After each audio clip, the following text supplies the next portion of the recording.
चाहिए कि वोवल और कॉन्सोनेंट में क्या डिफरेंस है। तो हिंदी में वोवल को कहा जाता है स्वर और कॉन्सोनेंट को कहा जाता है व्यंजन। तो आपने हिंदी में पढ़ा होगा कि हम क से ग तक पढ़ते थे, मतलब क ख ग, तो इनको कहा जाता है व्यंजन। और क ख ग से पहले हम पढ़ते थे आ ई, मतलब ये जो मात्राएं पढ़ते थे, तो इनको हिंदी में कहा जाता है स्वर।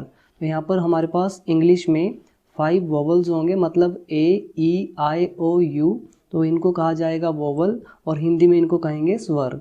और ये जो 5 वोवल्स हैं, इनके अलावा मतलब ए ई आई ओ यू, इनको छोड़कर जो भी हमारे लेटर्स होंगे, मतलब 21 जो लेटर्स होंगे, तो उनको कहा जाएगा व्यंजन, मतलब कॉन्सोनेंट्स।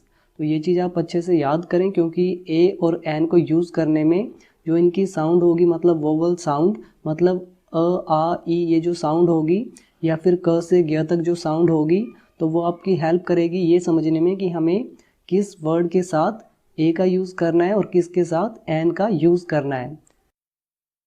तो चलिए स्टार्ट करते हैं। तो हमारा फर्स्ट आर्टिकल है एन।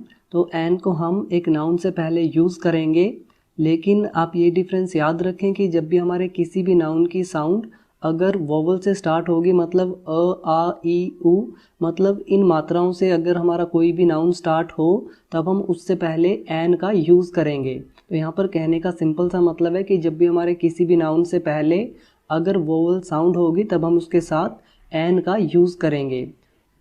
जैसे हमारा फर्स्ट एग्जांपल है ओक्स। तो ओक्स जो है वो हमारा एक नाउन है और इसकी जो स्टार्टिंग साउंड है वो है ओ। तो ओ की साउंड हमारी एक वोवल साउंड है, तो इसके साथ हम एन का यूज़ करेंगे, तो यहाँ पर होगा एन ओक्स। अगला एग्जांपल है एप्पल।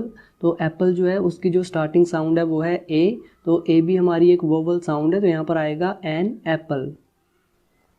अगला वर्ड है एग। तो एग भी हमारा ए साउंड से स्टार्ट हो रहा है, तो यहाँ पर आएगा एन एग।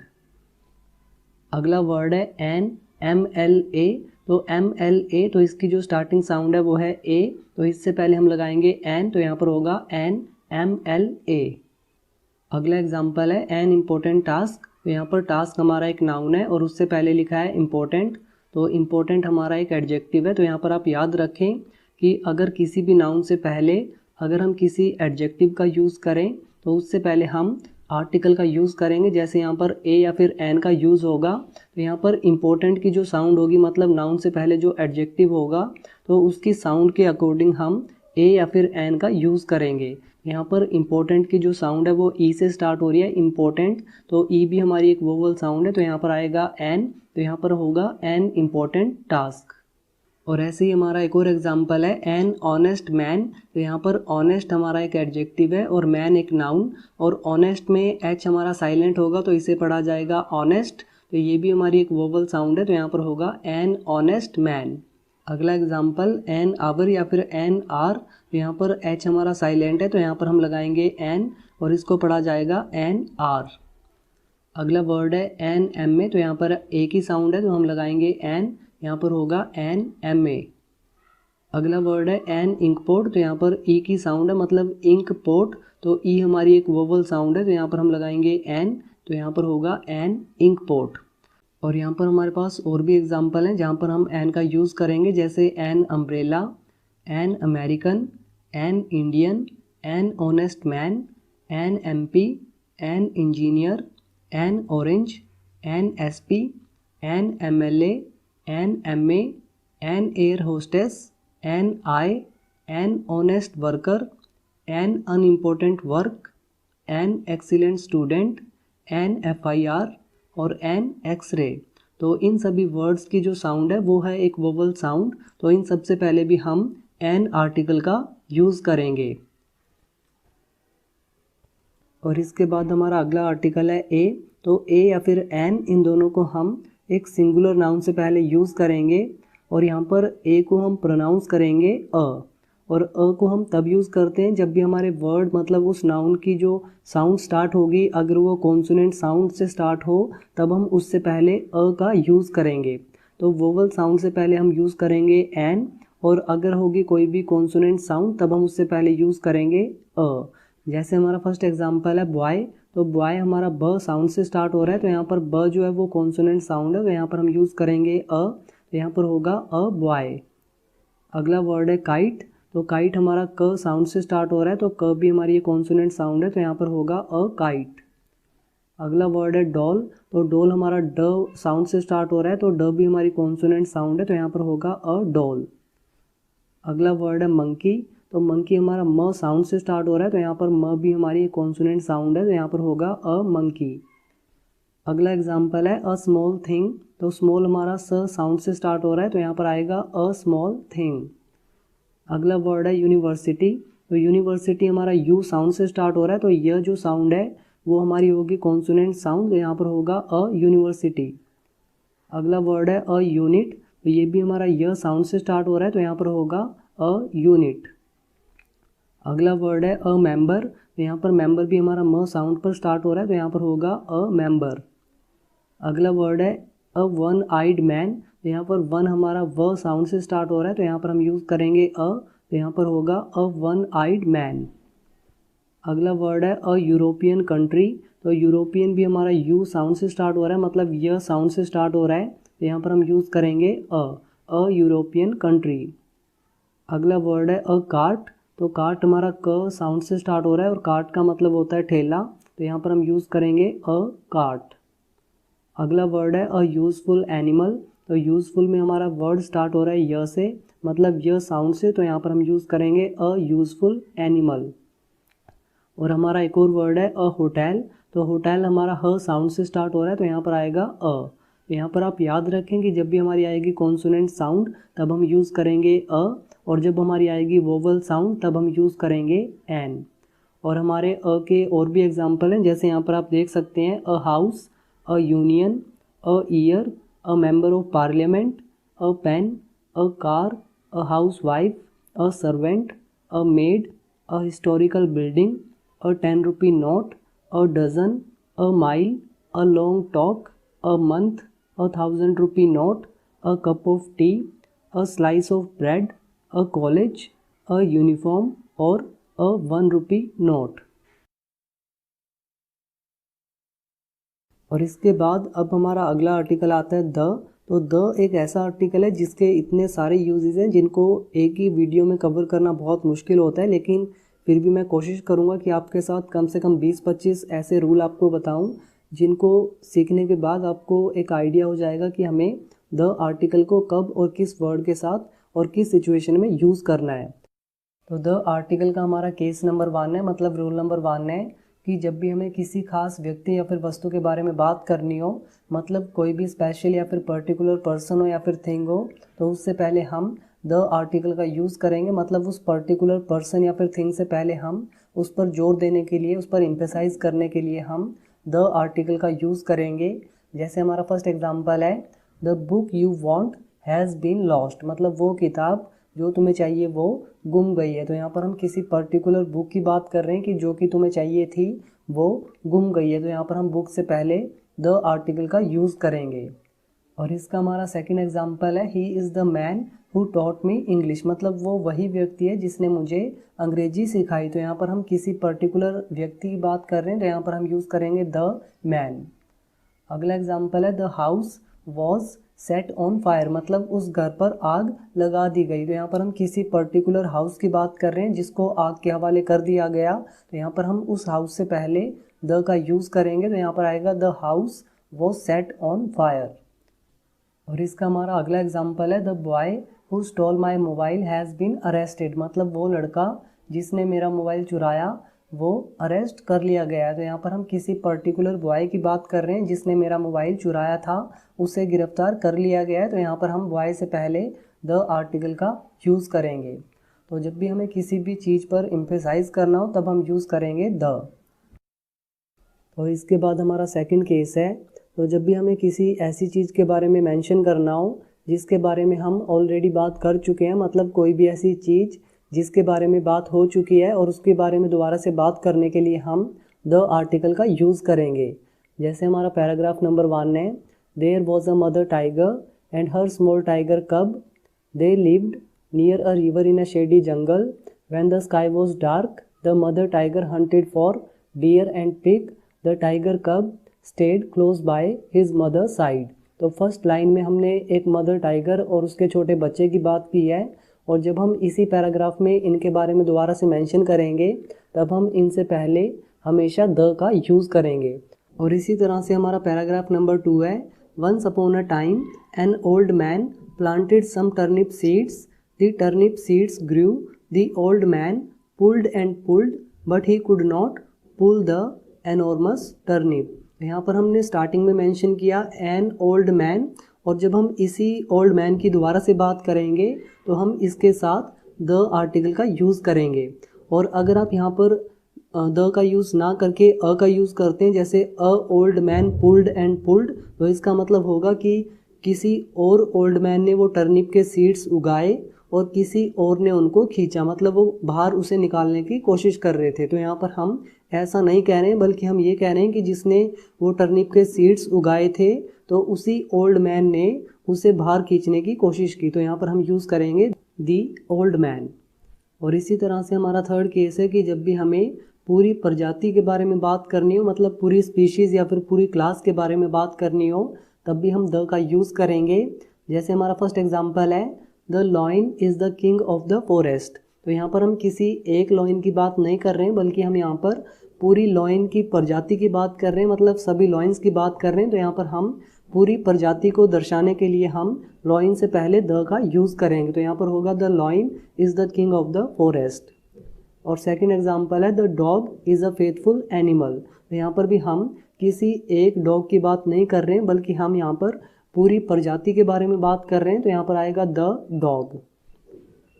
और इसके बाद हमारा केस नंबर 4 है कि जब भी हमें किसी भी धार्मिक समुदाय की बात करनी हो, मतलब हिंदू, मुस्लिम, सिख, ईसाई या फिर उनके जो ग्रंथ होते हैं उनके बारे में बात करनी हो, मतलब जो सेक्रेड बुक्स होती हैं उनके बारे में बात करनी हो, या फिर किसी भी रिलीजन की बात करनी हो, तब हम उनसे पहले हमेशा द आर्टिकल का यूज़ करेंगे।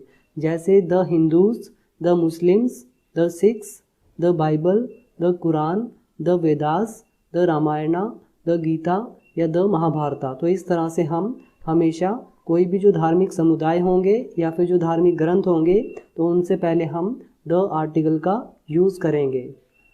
और इसी तरह से हमारा केस नंबर 5 है कि जो भी नदियाँ होती है तो नदियों के नाम के साथ हम हमेशा द आर्टिकल का यूज़ करेंगे। जैसे यहाँ पर एग्जांपल है, the Ganga, the Yamuna, the Sutlej, the Godavari, the Nile. तो इन सभी नदियों से पहले हम द आर्टिकल का यूज़ करेंगे। तो ये चीज़ भी आप हमेशा याद रखें। और इसके बाद हमारा केस नंबर 6 है कि जब भी हमें किसी ऐसी चीज़ के बारे में बात करनी हो जो अपने आप में एक ही हो, मतलब उसके जैसा कोई दूसरा ना हो, तब हम ऐसी कंडीशन में उस चीज़ से पहले द आर्टिकल का यूज़ करेंगे। जैसे यहाँ पर है the sun, the moon, the Venus, मतलब यहाँ पर सूरज जैसा कोई भी नहीं है, मून जैसा कोई भी नहीं है, और वीनस जो है मतलब प्लैनेट जो है उसके जैसा भी कोई नहीं है। तो इनसे पहले हम द का यूज़ करेंगे। और एग्जांपल है, the Mars, the world, the universe, the Taj Mahal, the चार मीनार, the red fort, the Qutub Minar और द एफिल टावर। तो इन सब से पहले हम द का यूज़ करेंगे। इसके बाद हमारा केस नंबर 7 है कि जब भी हमें किसी भी डेजर्ट की बात करनी हो, मतलब रेगिस्तान की बात करनी हो या फिर जंगल की बात करनी हो, तो इनके जो नाम होते हैं उनके साथ भी हम द का यूज़ करेंगे। जैसे हमारा फर्स्ट एग्जांपल है, the Sahara desert, the Black Forest, the Persian Gulf और द गल्फ ऑफ मैक्सिको। इसके बाद हमारा केस नंबर 8 है कि जब भी हमें कोई भी पर्वत श्रृंखला की बात करनी हो, मतलब माउंटेन रेंज की बात करनी हो, तो उन माउंटेन रेंज के साथ हम द का यूज़ करेंगे। जैसे फर्स्ट एग्जांपल है, द हिमालयास, द विंध्यास। तो ये माउंटेन रेंजेस हैं, तो इनके साथ हम द का यूज़ करेंगे। इसके बाद हमारा 9th केस है कि जो द्वीपों के समूह होंगे, मतलब आइलैंड्स के जो समूह होंगे, उनका जो नाम होगा उनसे पहले भी हम द का यूज़ करेंगे। जैसे यहाँ पर है, the Lakshadweep, the Andaman and Nicobar, the Bay of Bengal. इसके बाद हमारा 10th केस है कि जो समुद्रों के नाम होंगे, मतलब सी के नेम्स होंगे, उनसे पहले भी हम द का यूज़ करेंगे। जैसे यहाँ पर है, the Arabian sea, the Caribbean sea, the red sea. तो इस तरह से जो भी समुद्रों के नाम होंगे, सी के नेम्स होंगे, उनके साथ हम द का यूज़ करेंगे। और इसके बाद हमारा केस नंबर 11 है कि जो ओशियंस के नेम होंगे, मतलब महासागरों के नाम होंगे, तो उनसे पहले भी हम द का यूज़ करेंगे। जैसे यहाँ पर है, the Indian ocean, the Pacific ocean और दी अटलांटिक ओशियन। तो इस तरह से ओशियंस के नेम के साथ या फिर सी के नेम्स के साथ या फिर आइलैंड्स के जो ग्रुप होंगे उनके नेम के साथ हम हमेशा द का यूज़ करेंगे। और इसी तरह से हमारा केस नंबर 12 है कि जो लेक्स के नेम होंगे मतलब झीलों के नाम होंगे तो उनसे पहले भी हम द का यूज़ करेंगे और एग्जाम्पल आप अपनी स्क्रीन पर देख सकते हैं। इसके बाद हमारा 13th केस है कि जो आंदोलन के नाम होंगे मतलब जो मूवमेंट्स होती हैं उनके जो नाम होंगे या फिर जो युद्ध होते हैं मतलब वॉर होते हैं तो वॉर के नाम जो होंगे और जो क्रांति होती है मतलब रेवोल्यूशन होती है जो उनके नाम होंगे उनके साथ भी हम द का यूज़ करेंगे। तो कहने का सिंपल सा मतलब है कि कोई भी रेवोल्यूशन हो, कोई भी मूवमेंट हो, कोई भी वॉर हो तो उन सब के साथ हम द का यूज़ करेंगे। जैसे एग्जांपल है the Champaran movement, the quit India movement, the French revolution और the first world war, the second world war. इस तरह से हम इनके साथ द का यूज़ करेंगे। इसके बाद हमारा 14th केस है कि जो न्यूज़पेपर के नेम्स होंगे या फिर कोई जर्नल होगा उनके जो नेम होंगे तो उनसे पहले भी हम द का यूज़ करेंगे। जैसे यहाँ पर है the times of India, the Hindus, the Hindustan times, the New York times, the wall street journal. तो इस तरह से हम इनके साथ भी द का यूज़ करेंगे। और इसके बाद हमारा 15th केस है कि जब भी हमें किसी भी देश की नेशनैलिटी की बात करनी हो मतलब वहाँ के लोगों के बारे में बात करनी हो तो वहाँ की नेशनैलिटी को बताने के लिए हम उस नेशनैलिटी से पहले हम द का यूज़ करेंगे। जैसे यहाँ पर इंडिया में रहने वालों को हम बोलेंगे इंडियन, और अगर कोई फ्रांस में रहेगा तो उन्हें बोलेंगे फ्रेंच, स्पेन में रहने वालों को बोलेंगे स्पेनिश, और जो इंग्लिश कंट्रीज़ में रहते हैं उनको कहेंगे इंग्लिश या फिर आप कह सकते हैं ब्रिटिश। और यहाँ पर इनके साथ सभी के साथ हम द का यूज़ करेंगे। जैसे यहाँ पर है the Indian, the English, the British, the Spanish और द फ्रेंच। तो इन सब के साथ इनकी नेशनैलिटी को बताने के लिए हम द का यूज़ करेंगे। और इसके बाद हमारा केस नंबर 16 है कि कोई भी इंस्ट्रूमेंट हो जिसे हम बजाते हैं तो उनके साथ भी हम हमेशा द का यूज़ करेंगे। जैसे the tabla, the violin, the trumpet, the flute. तो इनके साथ हम इंस्ट्रूमेंट्स के साथ हम द का यूज़ करेंगे। इसके बाद हमारा 17th केस है कि कोई भी क्लब हो, कोई फाउंडेशन हो, ट्रस्ट हो या फिर कोई भी कमेटी हो तो इनके नेम के साथ हम हमेशा द का यूज़ करेंगे। जैसे यहाँ पर है the Chandigarh Club, the Rotary Club, the World Health Organisation, the Red Cross Society, the Rajiv Gandhi Trust. तो इस तरह से हम क्लब, फाउंडेशन, ट्रस्ट या फिर कोई भी कमेटी इनके नेम के साथ द का यूज़ करेंगे। इसके बाद हमारा 18th केस है कि कोई भी डायरेक्शन हो तो डायरेक्शन के नेम के साथ भी हम द का यूज़ करेंगे। जैसे the east, the west, the north और द साउथ। इसके बाद 19th केस है कि कोई भी पार्टीज़ हैं जैसे कांग्रेस, बीजेपी, तो इन पार्टीज़ के नेम के साथ भी हम द का यूज़ करेंगे। जैसे द कांग्रेस और द बीजेपी। और इसके बाद हमारा 20th केस है कि जो भी हमारे बॉडी पार्ट्स होंगे मतलब हमारे शरीर का कोई भी अंग हो तो उस अंग से पहले, उस पार्ट से पहले हम द का यूज़ करेंगे। जैसे यहाँ पर है the head, the heart, the eyes, the arm, the chin. तो इस तरह से हम बॉडी पार्ट्स के नेम के साथ भी द का यूज़ करेंगे। इसके बाद हमारा केस नंबर 21 है कि जो भौगोलिक चीज़ें होंगी मतलब जो जियोग्राफिकल चीज़ें होंगी उनके नेम के साथ भी हम द का यूज़ करेंगे। जैसे आपने सुना होगा tropic of cancer, longitude, latitude. तो इन सब के साथ हम द का यूज़ करेंगे। इसके बाद हमारा केस नंबर 22 है कि कोई भी रेल या फिर कोई भी हवाई जहाज़ या फिर उनके जो मार्ग होते हैं उनके जो नेम होंगे उनके साथ भी हम द का यूज़ करेंगे। जैसे यहाँ पर है द हिमालयन क्वीन, तो ये एक ट्रेन का नाम है तो यहाँ पर लगाएंगे द। उसके बाद है द इंटरसिटी, द राजधानी एक्सप्रेस या फिर द जेट एयरवेज। तो इनके साथ हम हमेशा द आर्टिकल का यूज़ करेंगे। और इसके बाद हमारे द आर्टिकल का लास्ट केस है केस नंबर 23। तो प्लूरल नाउन के साथ भी हम जैसे बॉयज़, गर्ल्स, चिल्ड्रन, कैट्स, तो इनके साथ भी हम द आर्टिकल का यूज़ कर सकते हैं। और अगर आप यहाँ पर द का यूज़ ना भी करें तो भी आपका सेंटेंस ठीक होगा। जैसे अगर मैं कहूँ boys are playing in the playground या फिर आप कहें the boys are playing in the playground. तो आप कहें बॉयज़ या फिर आप कहें द बॉयज़, तो दोनों तरीके से हम सेंटेंस को ट्रांसलेट कर सकते हैं। तो फ्रेंड्स आपने देखा कि हम आर्टिकल द को किस किस सिचुएशन में यूज़ कर सकते हैं। तो इनके अलावा भी हमारे पास काफ़ी वर्ड्स हैं जहाँ पर हम द का यूज़ कर सकते हैं। मतलब ऐसे और भी रूल हैं जहाँ पर हम द का यूज़ कर सकते हैं, लेकिन पहले आपको इन सभी रूल्स को कवर करना है जो कि मैंने आपको इस वीडियो में दिए हैं। और इनके अलावा भी मैं आपको 6 या 7 वर्ड ऐसे बताता हूँ जिनके साथ हम हमेशा द आर्टिकल का यूज़ करेंगे। तो इन्हें आपको याद करना है। जैसे यहाँ पर है the army, the police, the director, the chairman, the king, the queen, the Marathas और द पेशवास। तो इन सब के साथ हम हमेशा द आर्टिकल का यूज़ करेंगे, तो इन्हें आप हमेशा याद रखें। और यहाँ पर मैं आपको द आर्टिकल का एक और इम्पोर्टेंट यूज़ बताता हूँ जो कि सुपरलेटिव डिग्री के लिए है। मतलब जो भी हमारी सुपरलेटिव डिग्री होगी तो उससे पहले हम हमेशा द आर्टिकल का यूज़ करेंगे। जैसे आपने सुना होगा गुड, बेटर, बेस्ट, तो यहाँ पर बेस्ट हमारी होगी सुपरलेटिव डिग्री। अगर मैं कहूँ ओल्ड, ओल्डर, ओल्डेस्ट, तो यहाँ पर ओल्डेस्ट हमारी होगी सुपरलेटिव डिग्री। अगर मैं कहूँ ईजी, ईजियर, ईजीएस्ट, तो यहाँ पर ईजीएस्ट हमारी होगी सुपरलेटिव डिग्री। तो सुपरलेटिव डिग्री से पहले हम हमेशा द आर्टिकल का यूज़ करेंगे। जैसे अगर मैं यहाँ पर एक एग्जांपल लूँ गुड, तो गुड का मतलब होता है अच्छा, और अगर मैं कहूँ कि वह अच्छा है तो यहाँ पर होगा ही इज़ गुड। और अगर मैं यहाँ पर दो चीज़ों में कंपैरिजन करूँ कि अमित रवि से अच्छा है, तो यहाँ पर गुड हमारा कन्वर्ट होगा बेटर में, तो मैं कहूँगा कि Amit is better than Ravi. लेकिन अगर मुझे सभी में से कंपैरिजन करना हो, मतलब सभी में से राम सबसे अच्छा है, तो मैं यहाँ पर कहूँगा Ram is the best of all. तो यहाँ पर बेस्ट हमारी होगी सुपरलेटिव डिग्री, और इससे पहले हम यूज़ करेंगे द। तो ये चीज़ आप याद रखें कि सुपरलेटिव डिग्री के साथ हमेशा द का यूज़ होगा। तो फ्रेंड्स, आपने देखा कि हम किस सिचुएशन में ए एंड द इन तीनों आर्टिकल का यूज़ कर सकते हैं। और इसके बाद अब मैं आपको ये बताता हूँ कि हमें किस सिचुएशन में किसी भी आर्टिकल का यूज़ नहीं करना है, मतलब ज़ीरो आर्टिकल। तो हमारा केस नंबर 1 है कि कोई भी पर्सन का नेम हो या फिर किसी कंट्री का नेम हो, कुछ कंट्रीज़ को छोड़ के जो कि एक्सेप्शंस हैं, जैसे great Britain, United states, United kingdom, तो इन कंट्रीज़ के नेम के साथ हम द लगाएंगे। लेकिन इनके अलावा जो भी कंट्रीज़ हैं जैसे India, America, Australia, Pakistan, Nepal, या फिर किसी पर्सन का नेम है जैसे अंकुश, रवि, साहिल, कमल, आरजू, विजय, नमन, आर्यन, तो इनके साथ हम किसी भी आर्टिकल का यूज़ नहीं करेंगे। तो ये हमारा है केस नंबर 1। और इसके बाद हमारा केस नंबर 2 है कि हमारे पास कुछ ऐसी बिल्डिंग्स होती हैं, कुछ ऐसे मोनूमेंट्स होते हैं जिनके नेम दो अक्षरों को, मतलब दो वर्ड्स को जोड़कर बनते हैं। उनमें से एक नाम किसी पर्सन का हो सकता है और दूसरा नाम किसी प्लेस का हो सकता है। तो इस तरह से जो वर्ड्स होते हैं जो दो चीज़ों को ज्वाइन करके बनते हैं, तो उनके साथ हम किसी भी आर्टिकल का यूज़ नहीं करेंगे।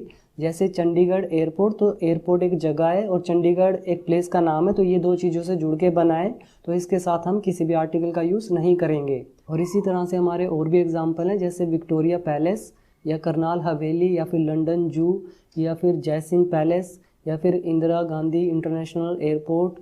और इसी तरह से अगर कोई कंट्री का नेम हो, उसके साथ कोई डायरेक्शन जुड़ी हो, जैसे north America, western India, south Africa, और जैसे आप कह सकते हैं एमजी रोड, या फिर गांधी चौक, या फिर हवा महल, तो इन सब के साथ हम किसी भी आर्टिकल का यूज़ नहीं करेंगे।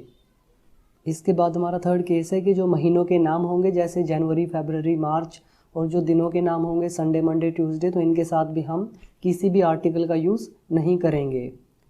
इसके बाद हमारा फोर्थ केस है कि हमारे पास कुछ ऐसी बीमारियां होती हैं जैसे फीवर, डेंगू, कॉलरा, या फिर निमोनिया, तो इनके साथ हम द आर्टिकल का यूज़ नहीं करेंगे। लेकिन हमारे पास कुछ ऐसी बीमारियां होती हैं जो कि एक्सेप्शन है और ये एस पर ख़त्म होंगी, मतलब इनका नेम एस पर ख़त्म होगा, तो इनके साथ हम द का यूज़ करेंगे, जैसे द मिसल्स या फिर द मम्स, तो इनके साथ हम द का यूज़ करेंगे। अदरवाइज़ हम फीवर, डेंगू, कॉलरा, निमोनिया, तो इस तरह की बीमारियों के साथ द आर्टिकल का यूज़ नहीं करेंगे। और इसके बाद हमारा केस नंबर 5 है कि कोई भी लैंग्वेज हो जैसे इंग्लिश, चाइनीज़, मराठी, हिंदी, पंजाबी, मलयालम, तो कोई भी भाषा हो, तो उससे पहले हम द आर्टिकल का यूज़ नहीं करेंगे। लेकिन अगर हम किसी भी भाषा के बाद लिखते हैं लैंग्वेज, तो ऐसी कंडीशन में हमें स्टार्टिंग में लिखना पड़ेगा द। जैसे यहाँ पर है the English language, the Hindi language, या फिर आप कह सकते हैं the Chinese language, the Marathi language. और यहाँ पर आप याद रखें कि यहाँ पर इंग्लिश के दो मतलब हैं, जैसे पहला मतलब है भाषा, मतलब अंग्रेजी, और सेकंड मतलब है अंग्रेज, मतलब जो इंग्लैंड में रहते हैं जो अंग्रेजी बोलते हैं उनको कहा जाएगा अंग्रेज, या तो आप कह सकते हैं ब्रिटिश, या फिर आप कह सकते हैं इंग्लिश। जैसे हमारा फर्स्ट एग्जांपल है द इंग्लिश स्पीक्स इंग्लिश, तो इसका मतलब होगा कि अंग्रेज अंग्रेजी बोलते हैं, और यहाँ पर इंग्लिश से पहले हमने लगाया है द, तो यहाँ पर द का मतलब है कि वो जो पूरी क्लास है, जो पूरे अंग्रेज हैं, तो वो अंग्रेजी बोलते हैं। और इसी तरह से फ्रेंच एक लैंग्वेज है, मतलब फ्रेंच भाषा, और जो फ्रेंच वाले लोग हैं तो उनको कहा जाता है फ्रेंच, मतलब आप सिंपल फ्रेंच बोल सकते हैं, तो यहाँ पर होगा द फ्रेंच स्पीक्स फ्रेंच, मतलब जो फ्रेंच लोग हैं वो फ्रेंच बोलते हैं। इसके बाद हमारा केस नंबर 6 है कि हमारे पास कुछ ऐसे वर्ड्स हैं जिनके साथ हम द आर्टिकल का यूज़ नहीं करेंगे, जैसे हेल, हेवन, गॉड, या फिर पार्लियामेंट, तो इनके साथ हम कभी भी द आर्टिकल का यूज़ नहीं करेंगे, तो इन्हें आप याद कर लें। इसके बाद हमारा केस नंबर 7 है कि कोई भी स्टेट हो या फिर यूनियन टेरिटरी हो, मतलब यूटी हो, या फिर कोई विलेज हो, कोई गेम का नाम हो, या फिर कोई फेस्टिवल हो, तो उनके साथ हम मतलब उनके नेम के साथ हम द आर्टिकल का यूज़ नहीं करेंगे। जैसे हमारा स्टेट या फिर यूटी हो सकता है मुंबई, हरियाणा, चंडीगढ़, पंजाब, बिहार, और कोई गेम हो सकती है जैसे football, cricket, fencing, badminton, boxing, और कोई विलेज हो सकता है जैसे मथुरा, रामपुर, कांसर, नया गाँव, और कोई फेस्टिवल हो सकता है जैसे दिवाली, होली, बैसाखी। तो इनके नेम के साथ हम कभी भी द आर्टिकल का यूज़ नहीं करेंगे। इसके बाद हमारा केस नंबर 8 है कि अगर हम मैन वर्ड को अगर पूरी मानव जाति के लिए यूज़ करते हैं तो ऐसी कंडीशन में हम मैन के साथ द का यूज़ नहीं करेंगे। तो हम कह सकते हैं मैन इज़ मॉर्टल, लेकिन अगर आप कहेंगे द मैन इज़ मॉर्टल तो इसका मतलब होगा कि ये सेंटेंस आपका गलत है, क्योंकि मैन अगर हम पूरी मानव जाति के लिए यूज़ कर रहे हैं तो ऐसी कंडीशन में हम मैन से पहले द का यूज़ नहीं कर सकते हैं। तो ये चीज़ भी आप याद रखें। और इसके बाद हमारा लास्ट केस है केस नंबर 9। तो जो हमारे एडजेक्टिव्स होंगे तो एडजेक्टिव से पहले हम किसी भी आर्टिकल का यूज़ नहीं करेंगे, लेकिन अगर उस एडजेक्टिव के बाद एक नाउन लिखा हो, जैसे अगर मैं कहूँ शी इज़ ब्यूटीफुल या फिर ही इज़ ऑनेस्ट, तो यहाँ पर ब्यूटीफुल या फिर ऑनेस्ट ये तो हो गए हमारे एडजेक्टिव, तो इनसे पहले हम किसी भी आर्टिकल का यूज़ नहीं करेंगे। लेकिन अगर मैं लिखूँ ब्यूटीफुल गर्ल या फिर ऑनेस्ट मैन, तो यहाँ पर एडजेक्टिव के बाद एक नाउन, तो ऐसी कंडीशन में हमें एडजेक्टिव से पहले आर्टिकल का यूज़ करना पड़ेगा। तो मैं कहूँगा she is a beautiful girl, या फिर मैं कह सकता हूँ he is an honest man.